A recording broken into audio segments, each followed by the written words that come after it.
Ang mabuting balita ng Panginoon ayon kay San Mateo. Noong panahong iyon, may nagdala ng mga bata kay Jesus upang hilingang ipatong niya sa mga ito ang kanyang kamay at ipanalangin. Ngunit pinagwikaan sila ng mga alagad.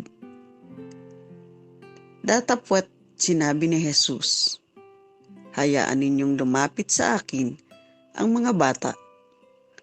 Huwag ninyo silang hadlangan, sapagkat sa mga katulad nila, naghahari ang Diyos." Ipinatong niya sa kanila ang kanyang kamay, saka umalis. Ang mabuting balita ng Panginoon.